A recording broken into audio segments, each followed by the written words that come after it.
Good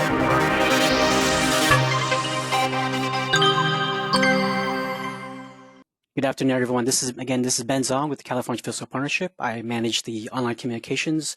We also have with me today Keith Malone, who manages public affairs, and Dave Park, who manages the infrastructure development for the California Fuel Cell Partnership. A couple of administrative items. The webinar today is going to be recorded. The recording as well as the presentation will be posted next week on our website. Once they are posted, we will send out an email with a link to where that's located. During the webinar, you are muted. However, we will have a Q&A session at the end, and so please do use the GoToWebinar tool to ask questions, and we will try to answer as many of the questions as possible. The ones that we don't answer, we will answer those on our blog as well. So we often get asked questions about what the partnership actually does. We've seen emails and we've received phone calls asking us to fix stations or to build stations. The partnership doesn't actually build any stations. We don't work on any vehicles. What we do, we are a collaboration of industry and government organizations. We bring organizations together to work on expanding the market for hydrogen and fuel cell electric vehicles to help create a cleaner future. We currently have a little bit over 50 members. I want to highlight a few of our newer members. We have Chevron that just came in as an executive member. Toyota Tsusho America came in as a full member, and then the San Francisco Department of the Environment came in as an associate member. This is the first time that we've had a city join the partnership, and so we're extremely excited to have the San Francisco Department of Environment join us, along with the other two members as well.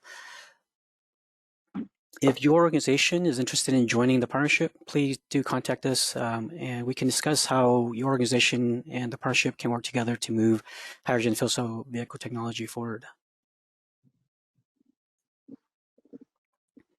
All right, so with that, I'll pass it off to Keith.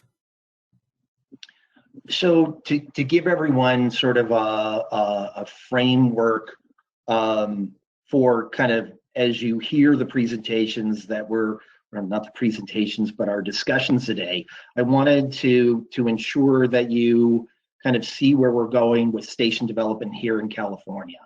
And so you see 100, 200, 1,000, 100, that's our first milestone. It's already been funded by Assembly Bill 8. It focuses exclusively on light duty vehicles. The next milestone is 200 stations, and that was set by former Governor Jerry Brown. And that also focuses on light duty stations as well.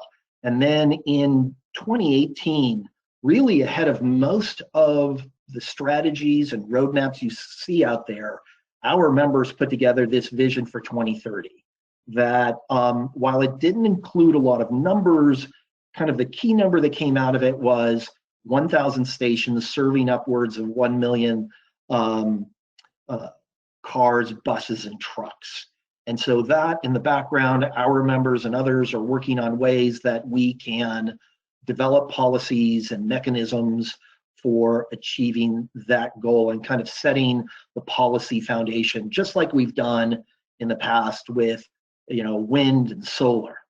So that really is how, I think it's a good way to kind of keep in mind as we talk about these various activities in the next slides. So Dave, your turn. Next slide. Thank you, Keith. So taking it out of the future and back into the present day, what is presented here are the statistics related to the fuel cell electric vehicle market and the hydrogen fueling station network as of this month, August 2020. We see that fuel cell automotive sales continue to grow and has surpassed the 8,000 vehicle mark in the US, the majority of which are in California, and those vehicles are supported by 42 hydrogen fueling stations. There are now also 48 fuel cell buses in operation and an emerging fuel cell shuttle bus market. To focus on the retail hydrogen fueling network for a minute, we want to point out that the number presented on our by the numbers page are those stations open and available to the retail customer.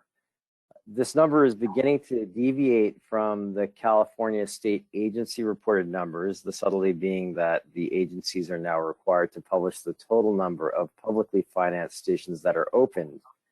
However, unfortunately, for various reasons, some of those stations have closed, and the number we present is to provide the driving public practical information on where and how many stations are available for the retail customer. Next slide, please. And I believe this is Keith. So oftentimes when we're doing these presentations, we bring up the cars that are already on the road, the Honda Clarity, the Hyundai Nexo, and the Toyota Mirai. And this time we wanted to, between now and the last time we gave a webinar, we've seen a few more cars emerge or will likely come to market over the next couple of years, one of which is BMW and their announcement. They have a joint technology sharing agreement with Toyota, as do other automakers. And I've posted clips and photos here of both the BMW. Also, recently, many of you have probably seen the Hyperion XP1. They're expected to make only 300 units of this vehicle. As you can see, it's hot. It's hot. And I've also included in the lower left-hand corner the next generation Toyota Mirai that we should be seeing and hearing more about it at the end of this year. But these are kind of indicators that we're beginning to see movement among the luxury and performance vehicle categories. We also know that Audi has begun to kind of show themselves globally. They have a joint technology sharing agreement with Hyundai. They joined the Hydrogen Council at the highest level, and you'll hear about it in a few more slides.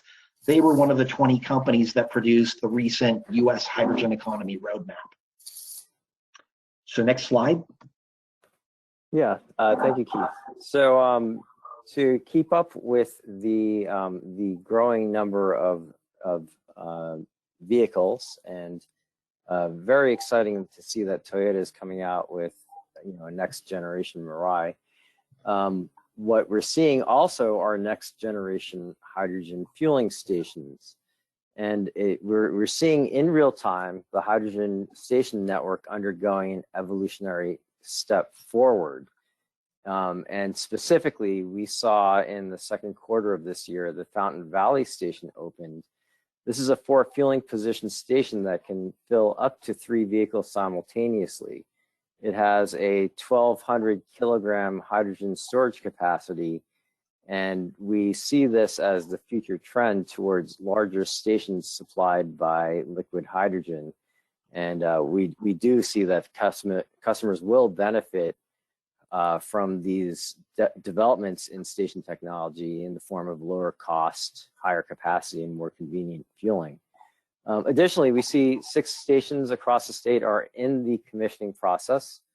We anticipate their opening by the end of 2020.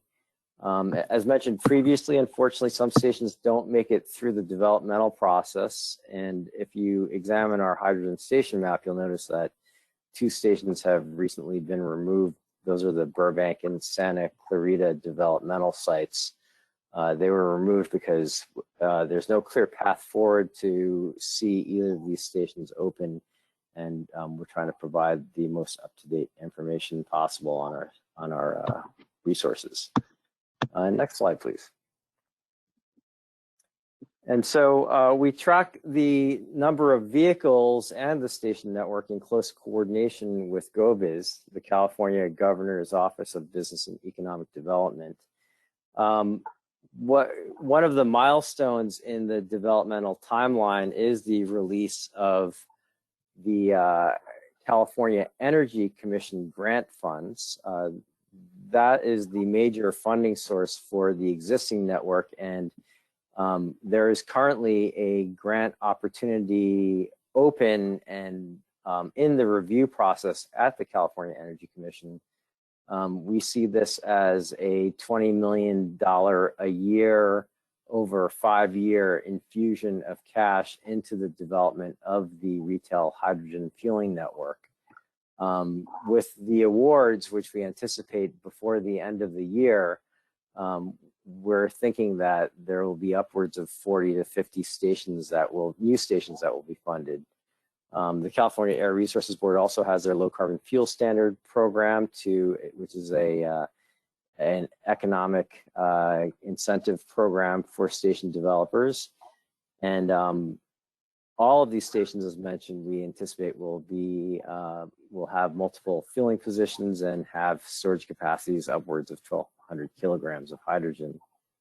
Also, what we're excited to see, this is a little preview, but GoBiz is updating their permitting guidebook. It's scheduled to be released this year. It's an update to the 2015 edition of the guidebook. It's a very useful and practical tool in the developmental process. It's meant to assist all stakeholders in the hydrogen station development value chain, including permitting officials and developers alike.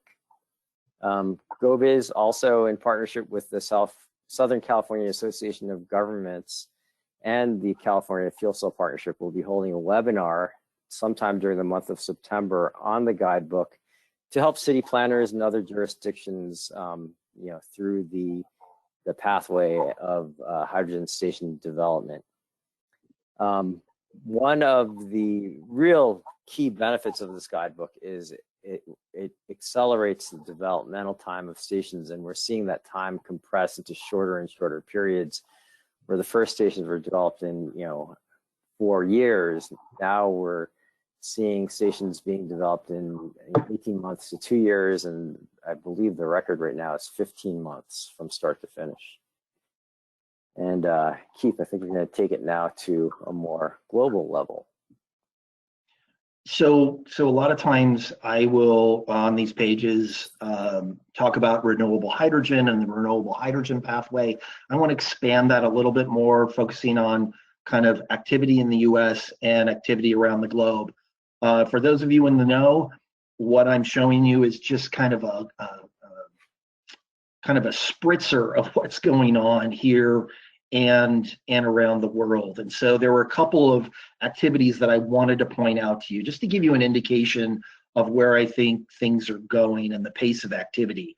Some of you may have seen recently that Microsoft announced that it surpassed a record of 48 hours of powering data centers using hydrogen and fuel cells. As I've noted here, that they were one of the 20 companies that published the US Hydrogen Economy Roadmap. You can see that quote where they see themselves as a catalyst in the hydrogen economy. I mean, we've already seen a variety of companies. You've seen the industrial gas companies, their commitment to hydrogen as a fuel. We've begun to see major corporations like Amazon and Walmart, committed to and purchasing hydrogen fuel cell forklifts. And now we're beginning to see companies like Microsoft and others that see hydrogen as a critical part of their needs. So it's really starting to get interesting. And if you look in the lower, and another indicator of kind of how hydrogen or the understanding of hydrogen globally is moving beyond hydrogen as a fuel. Hydrogen is part of the energy transition.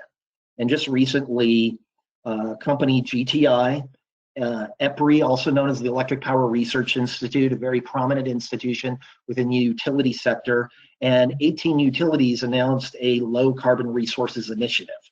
They're starting off with an investment of $10 million, and they're expecting to leverage that into about $100 million of research and projects to pursue a low carbon or zero carbon economy. And significant within that is the use of hydrogen. And I wanted to note 3 California-based utilities are participating in that. One is SoCalGas, one is Southern California Edison, and the other is Los Angeles Department of Water and Power. So we're beginning to see the utility sector, not just the gas companies, but even now the electric utilities, begin to look at hydrogen in a way they never have. And then lastly, between now and the last webinar, one of our members, the National Fuel Cell Research Center out of UC Irvine, came out with a hydrogen production, renewable hydrogen production roadmap. And again, it's this kind of adds to the body of knowledge that we've seen over the last year. So we've seen Bloomberg New Energy Finance, we've seen IHS Markets, and we also saw the Hydrogen Council's report that was produced by McKinsey & Company, the Path to Competitiveness report, come out and really reinforce the fact that we have a line of sight to low-cost renewable hydrogen. And you'll note in all of these documents that have come out, including that U.S. hydrogen economy roadmap, they talk about setting the North Star by setting policies and foundations the foundation that will get us there. Can you go to the next slide? Next slide. Oh, thank you. So as I mentioned, on the right-hand side, you can see that Hydrogen Council Path to Competitiveness report. I wanted to add that recently they've grown to 90 members, including Microsoft. They recently produced a Chinese version, and I don't believe they've made this particular report, they've translated into any other language. And I think that shows how significant the Chinese market, the Chinese contribution to hydrogen is. They also put out recently a guidelines for stimulus packages, and really talked about the fact that hydrogen needs to be part of these Green New Deals, whatever you want to call these various stimulus packages that are taking place around the world.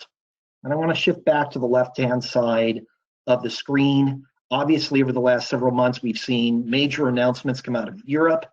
The German hydrogen strategy, some of you may not have seen that triggered a response by South Korea's investment agency talking about the fact that we need to work with the Germans. We need to insert ourselves into their strategy and take advantage of that. You're now beginning to see not just global companies competing, you're seeing kind of national strategies as they kind of look at one another and who's positioned well. Obviously, the European Commission came out with their hydrogen strategy. You're now beginning to hear chatter from the Europeans like, we want to see hydrogen priced in euros, just like oil or petroleum is priced in US dollars. You're hearing others saying, we lost on batteries, we want to win on hydrogen and fuel cells.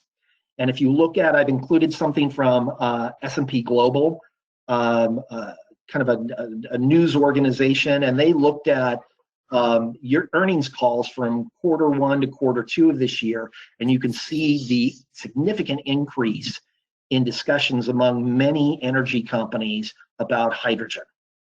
And then to the bottom of the page, even though these both relate to Britain, it really talks about the fact that, like I said before, national economies, these governments are really looking at hydrogen, and in some cases trying to position themselves in a way for leadership, or at least trying to make sure that they are not left behind.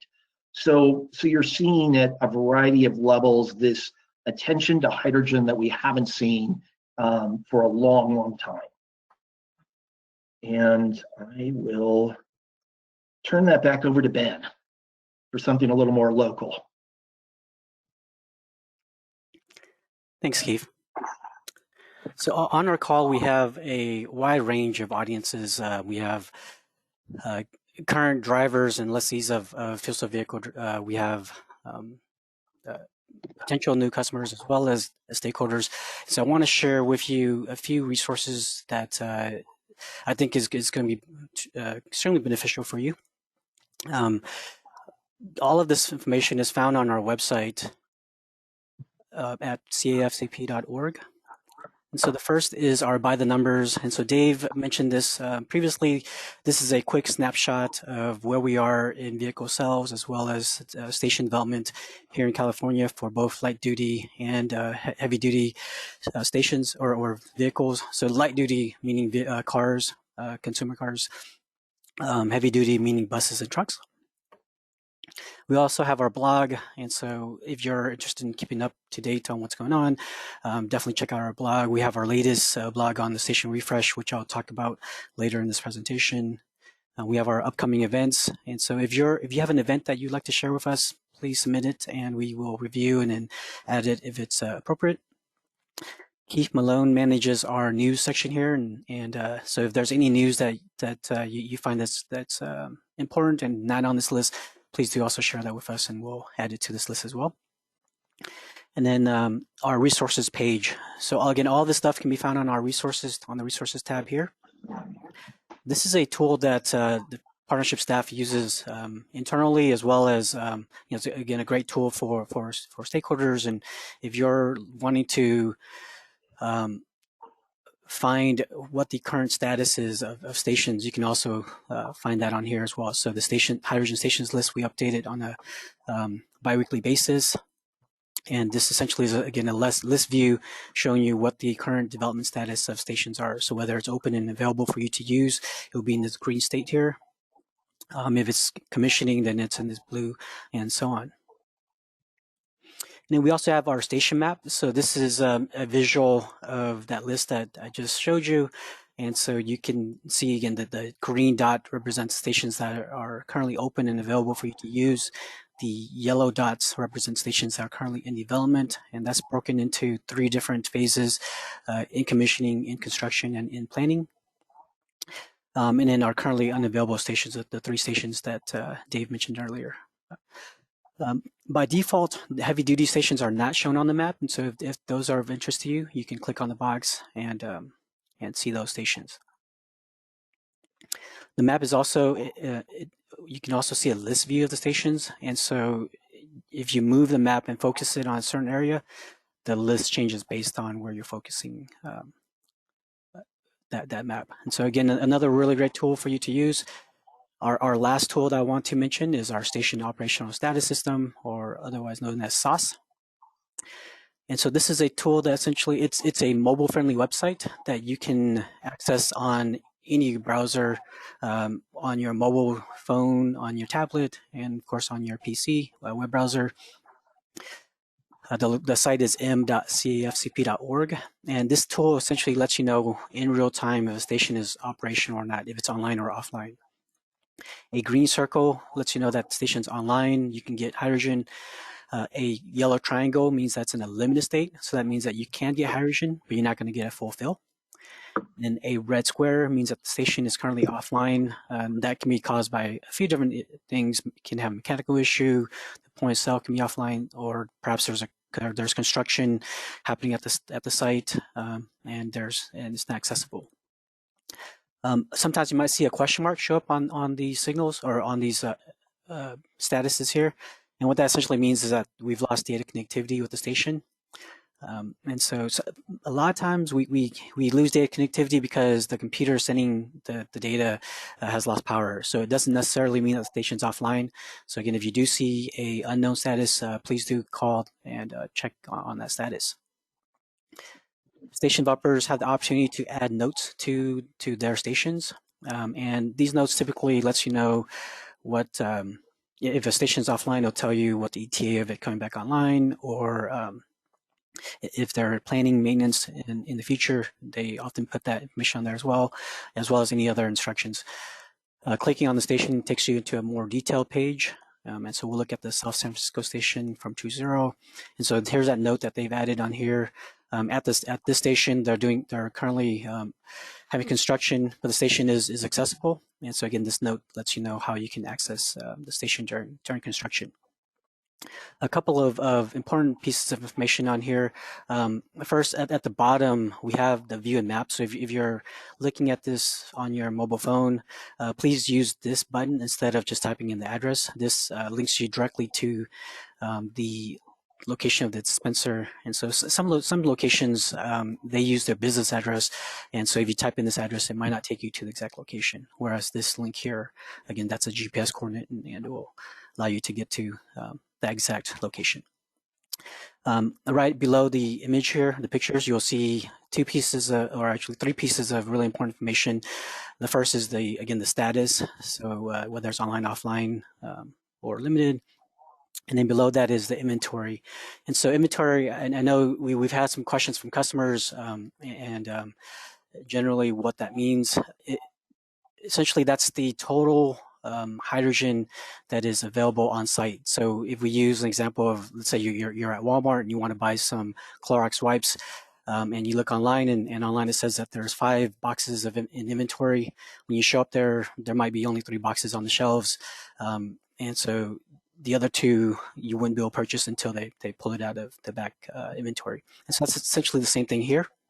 There's 113 kilograms of hydrogen in inventory, but that doesn't necessarily mean that that's what you can use right at once. And that's important to note, because I know we've received feedback in the past about some issues with communicating the inventory to customers, in the fact that stations are typically designed having a high pressure storage tank, and then they also have additional storage, whether it's low pressure or liquid hydrogen or some other method.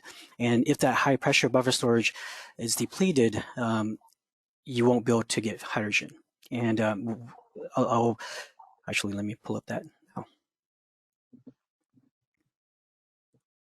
And so to communicate that, we've implemented a new feature called SOSS Refresh. And so again, if the high pressure buffer storage is depleted, what we're doing is we're showing an hourglass on the homepage to let you know that the station is currently recharging the high pressure buffer storage.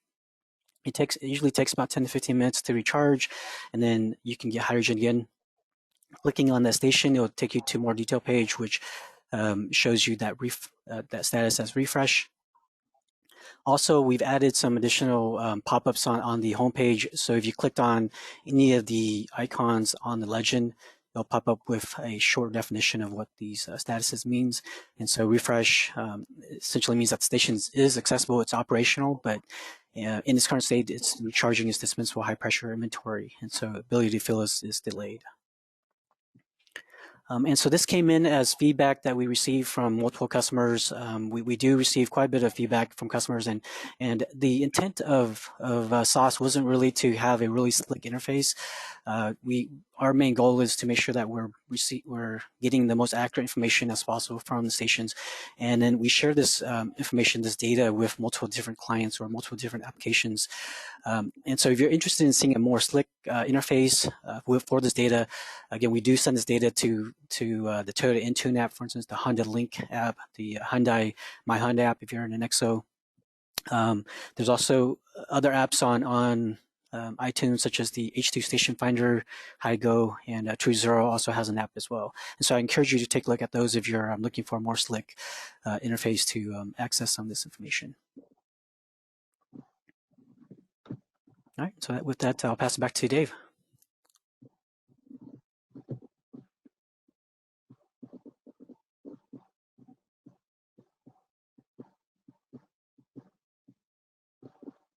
Dave, I think you may be muted. Thank you. I was indeed muted. Apologies, but yes, I just wanted to point out that all these features on SOSS are coordinated through our industry membership and our governmental partners, and it's part of that evolution that we're working towards. Providing the best information we can to the driving public. Now going to fuel cell electric trucks. We're seeing heavy-duty applications, increased interest in heavy-duty applications, and increased activity. And these applications really do complete the economic cycle in more ways than one. Introducing fuel cell electric technologies to heavy-duty applications introduces synergies to the market that would not otherwise exist, and that is we're seeing the same fuel cell technology being implemented, that are implemented in automobiles, being implemented in, for instance, Class 8 tractors. And so by using that automotive power plant in a Class 8 tractor, the manufacturers are able to get to economies of scale and reduce the cost to manufacture these very large vehicles. And then on the flip side, those Class 8 tractors then consume orders of magnitude more fuel than a typical automobile, and therefore we would see economies of scale on the fuel side, also reducing the cost. The California Air Resources Board released their Advanced Clean Truck Rule that was approved by their board very recently. Then we're also seeing multiple heavy-duty fueling infrastructures ongoing in the Southern California Air Basin, all coordinated with development at Ontario, Wilmington, and the Port of Long Beach. And we're seeing the manufacture of demonstration fuel cell vehicles to operate out of the ports of LA and Long Beach in drayage applications. We're also seeing activity on the California Air Resources Board and the California Energy Commission side to fund both vehicles and fueling infrastructure, with the understanding that in order for the market to be successful, the fueling infrastructure really needs to be available to support the fleets that would use this technology. And I'm going to hand it off to Keith to talk a little bit about buses. So as we've seen over the last 2 years coming out of the Air Resources Board, California has done something that I don't think anyone else around the globe has done, which is mandate that these heavy duty categories must be zero emission by a certain date. And obviously the first one they did was the bus category, or the transit bus category. And it's really, we're in a really interesting moment right now, because the first wave, so as part of this mandate, transit agencies are required to submit a zero emission bus rollout plan that looks at not just at small scale, but what does it look like for them over their entire fleet? What does it look like, and what are their needs to get to a fully zero emission fleet? And so in some ways, it's been an eye-opener for a number of agencies. We're seeing the first wave of transit agencies, the bigger ones, submit. Smaller agencies over the next, I believe, year or two are going to be submitting as well. But among those first bus rollout plans, we've actually posted a few of them on our resources database, which Ben just talked about a little while ago. So really, you can go onto that resources database, type in the word rollout, one word, and you'll bring up about 4 agencies. Right now, we're in the process of collecting all the other ones. There are about, according to Tim Sassine, my colleague over at Ballard Power Systems, who's been tracking this, about 10 agencies right now have submitted rollout plans. And of the zero emission buses that they intend to purchase over time, at least 1/3 of them are fuel cell buses, which is a really good sign. And I've also included a clipping from Foothill Transit, which is based here in Los Angeles County, and they recently did a cost comparison between battery electric buses and fuel cell electric buses. We've also got that on the resources database, and I think you will find them definitely of interest. And I think over time right now, when you consider the fact that fuel cell buses are still a little pricey, and that's due largely in part to the fact that we don't have a lot of volume, I think over time, it bodes well. I think we may even see some transit agencies further invest in their more fuel cell buses as a result of the cost reductions we see coming. I also have included a couple of other items here on the page. But first off, I want to go to the upper right-hand corner of this slide, because I've included our logo, which we recently updated. For years, I know we've been associated primarily with light-duty or passenger fuel cell vehicles. And over the last 3 to 4 years, we've always kept an eye on buses, and we developed a fuel cell bus roadmap, our first one back in 2013. But over the last 3 to 4 years, we've expanded the scope of our activities to include light duty, medium duty, and especially heavy duty, both buses and Class 8 trucks. So that logo really reflects the continuing evolution of our organization to meet the needs of our many members. We have a lot of automakers of cars, buses, and trucks, as you saw from that earlier slide.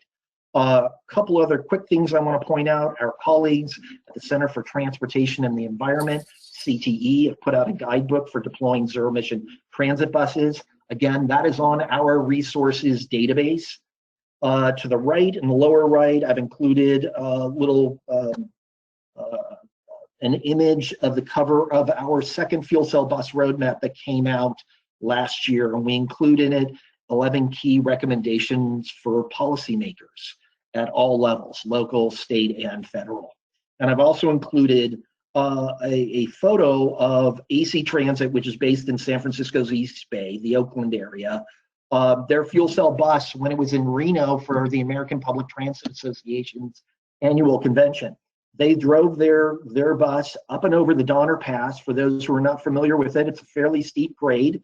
They did it during snow flurries, and it really kind of speaks to some of the advantages that fuel cell technology offers in the heavy duty category, especially for buses.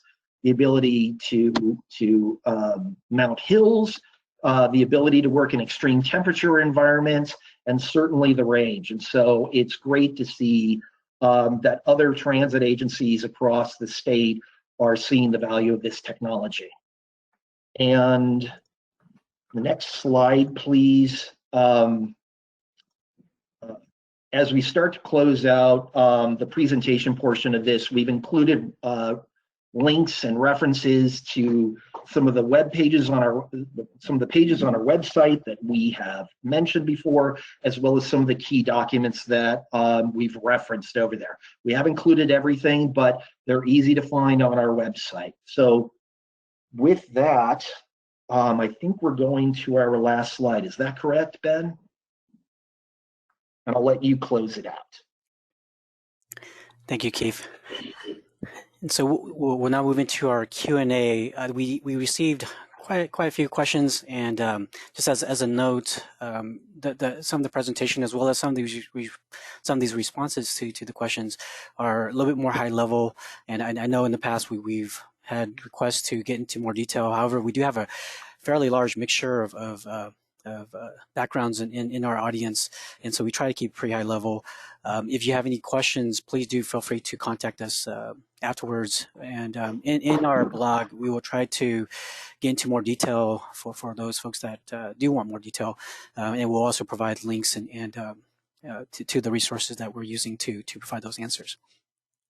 And so with that, I think I'm going to start with some easier questions, and then we can get to some of the tougher questions. The first is, Dave, earlier you talked about light duty vehicles. Can you explain what light duty vehicles means and stations? Yeah, light duty vehicles meaning the consumer vehicles that the general public drives.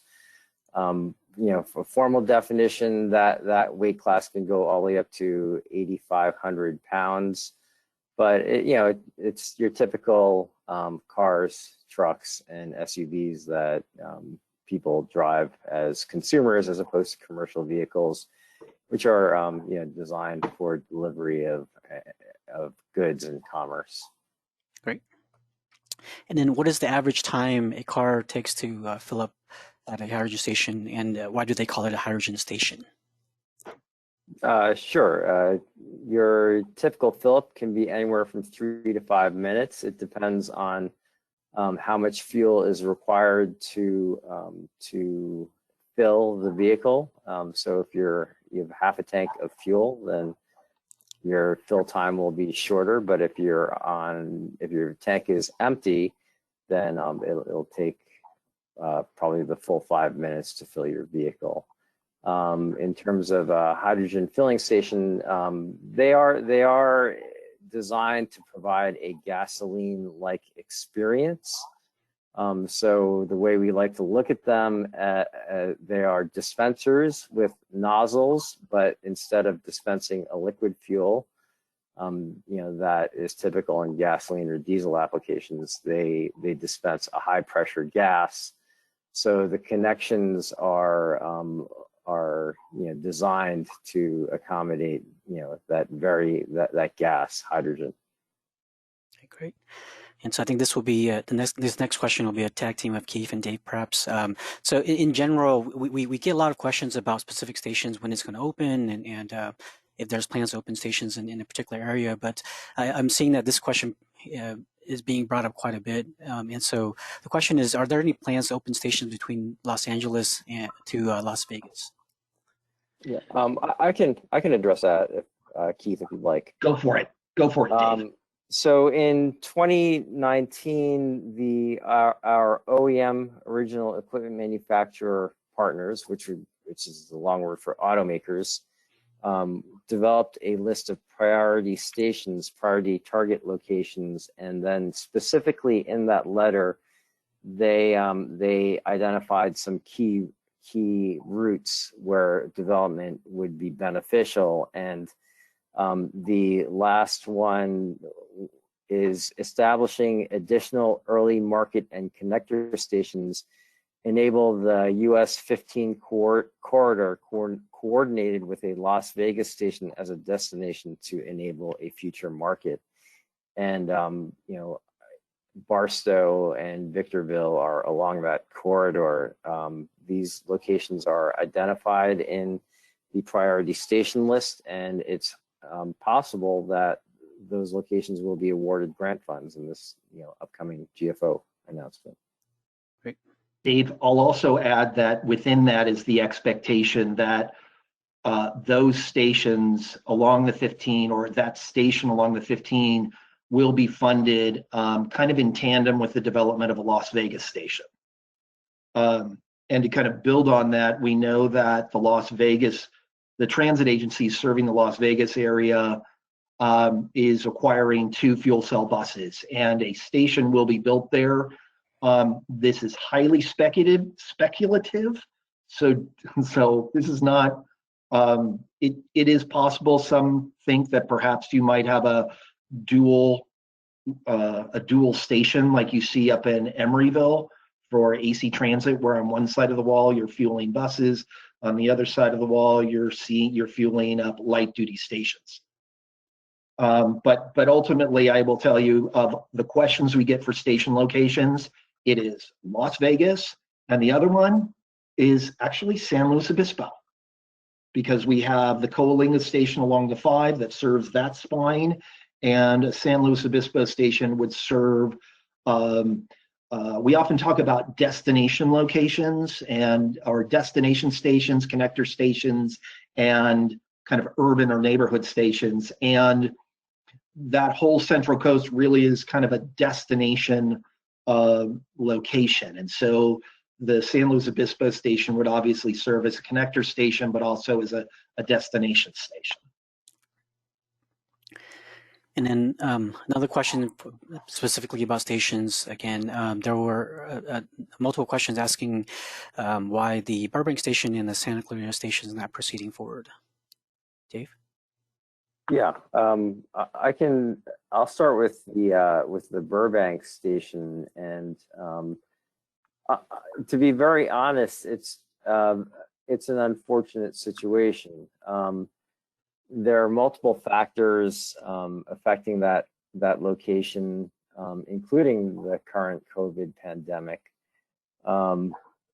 Just to start with, on the technical side, the developer is having difficulty getting to California to provide some technical service to that station. But then on top of that, the developer was unable to financially support the station because the developmental timeline went so long.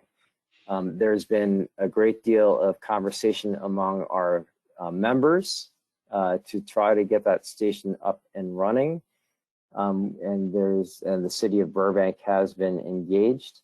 Unfortunately, we don't see a clear path for that station to open, and rather than provide a false sense to the public that the station will be open, without a specific schedule for opening the station, it was decided that the preference would be to remove that station from the map to avoid miscommunicating the availability of that site.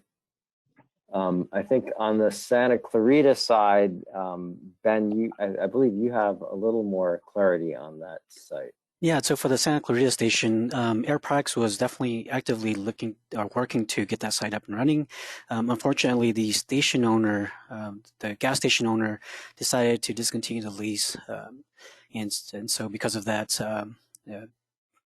the site's not moving forward, and so that was the primary cause for that station. All right, another easy question, I believe. So we talked about the hydrogen permitting guidebook. Is this going to be accessible to the public, and how do we get to it?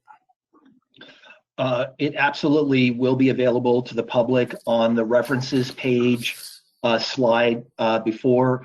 I've included a link to the GoBiz site and to their resources page. Also, if you're attending this webinar, you're already on our email distribution. When that webinar comes up on September 22nd, we will be sending out, we'll have the event on our events page. We will most likely be emailing a blast out to alert people to this webinar. So you will have many different ways to access it, and also we will be putting it on in our resources database as well. I have a couple questions about funding. The question is the AB8 funding still in place? Does it expire sometime beyond 2020? And then on top of that, we mentioned the NOPA from the CEC, and I believe it was mentioned that someone stated that it would be available by the end of the year. Can you talk about those two? Dave, do you want me to go first? Yeah, please go ahead, Keith. So Assembly Bill 8 was passed in 2013. It provides funding, generally speaking, about $20 million a year, and provides funding for up to at least 100 stations. That is still in place.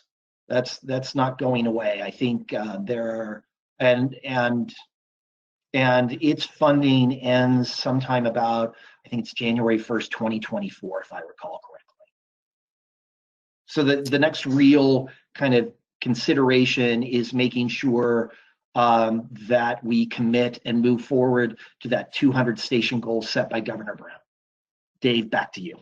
Yeah, and then so NOPA, just to clarify, NOPA is standing for Notice of Proposed Award. That's the fancy term for a grant award by the California Energy Commission.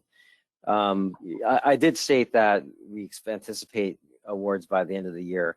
There is no schedule for when those announcements will be made, and so rather than speculate, within the month of September or within the next quarter, there's no way for us to know when those announcements will be made. But I think there's good certainty that those awards will be made before the close of 2020.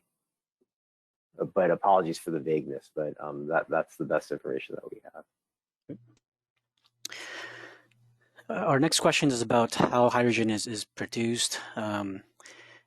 The question is, the majority of hydrogen used in business is developed through natural gas reformers or through electrolysis of water, and also how likely will renewable hydrogen be viable by the end of 2020? By the end of 2020 or 2030? The question was by the end of 2020, and perhaps you can elaborate on that. Dave, do you want to take it, or do you want me to? You can start, and then I'll fill in details where necessary.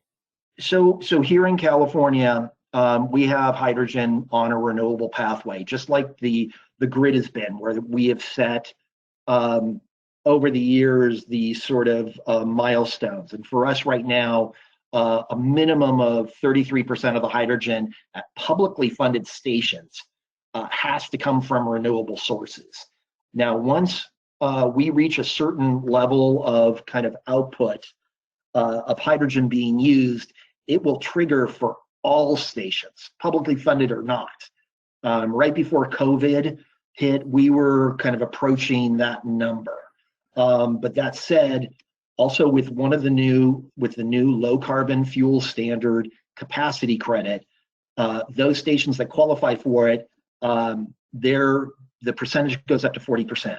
And then right now in the background, you have stakeholders led by the California Hydrogen Coalition working on language to set that number to 100 and setting the timeline to that. And then at a global perspective, everybody's the mandates are there in one form or another. But if you look at a lot of the projects around the globe, a lot of renewable hydrogen projects are coming online. As we transition, you're still going to see some gray and blue hydrogen from natural gas, hydrogen from natural gas with carbon capture. But everyone globally knows that the ultimate goal is renewable and zero carbon hydrogen. And there's a lot of reports that say we can get to low cost renewable hydrogen by 2030. But the key in all of this is that we need the policies like we did, those policy foundations like we did for solar and wind 20 years ago. And so that's why sometimes you will hear us talk about the fact that you need to be talking to your legislators and asking about a commitment to renewable hydrogen and zero carbon hydrogen, but also that policies be developed to incentivize that. So Dave, weigh in. Yeah, absolutely. And I think that this is one of the key activities among our membership is to identify how to accelerate the adoption rate of fuel cell electric vehicles and hydrogen to displace fossil fuels, and attract private investment. So do so in a way that's economically feasible. And I think one of the key points is that the policies have to be technology neutral, that the renewable content of hydrogen, that they not define how hydrogen is manufactured, but set renewable goals, and not to shut down pathways for the production of renewable hydrogen from all sources.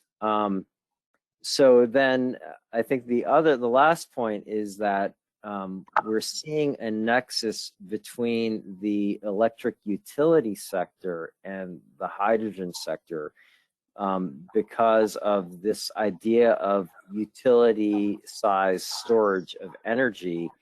And it's quickly becoming apparent that hydrogen offers an opportunity to store renewable electricity, so that it can be used. Electricity can be generated on a more steady basis rather than only when the wind is blowing or when the sun is shining. And therefore, I think that as we move into the future, we're going to see a kind of a coming together of all ZEV vehicle technologies, battery electric and hydrogen fuel cell, where we see a complete economic cycle.